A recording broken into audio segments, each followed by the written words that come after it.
Officials in Greenland have stated their desire to become independent of Denmark and remain so for the U.S. for that matter, but they also recognize that a close partnership with the U.S. is essential with increased threats from Russia and China. We're seeing more and more activity for the last couple of decades from Russia and China, and it's very important for the Greenlandic people to, in that context, to have direct communication with the United States, which is vital to the security and stability in the Arctic in the Western Alliance. President Trump and his administration have said that the only way to ensure the security of NATO, Greenland, and the U.S. is for the U.S. to acquire Greenland.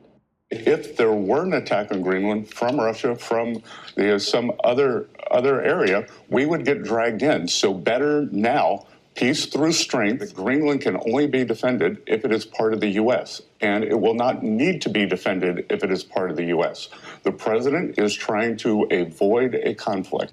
Greenland sits at the center of U.S. defenses against Chinese and Russian nuclear missile threats. It's a midway point in the Arctic that serves as an early detection spot for missiles, playing a key role in President Trump's plans for a Golden Dome missile defense system around the U.S. Several leaders from European countries are pushing back against President Trump's plans to impose tariffs on their countries if they don't go along with his acquisition of Greenland. Trump said over the weekend that several European nations, all NATO allies, will be charged a 10% tariff on all goods coming into the U.S. on February 1st. On June 1st, that number will rise to 25% unless a deal is reached to purchase Greenland. He wrote on Truth Social, China and Russia want Greenland, and there's not a thing that Denmark can do about it.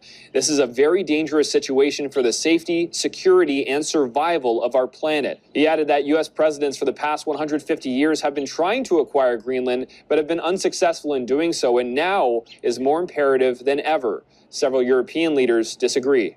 Any decision about the future status of Greenland belongs to the people of Greenland and the Kingdom of Denmark alone. To show the American president, you have a desire, you have a vision, you have a request, but you will never be able to achieve that by putting pressure on us. Members of the European Union held an emergency meeting on Sunday to discuss retaliatory measures to take against President Trump's threat of tariffs, but so far not coming to a complete consensus, with the UK announcing that they will not impose tariffs on the U.S. for this.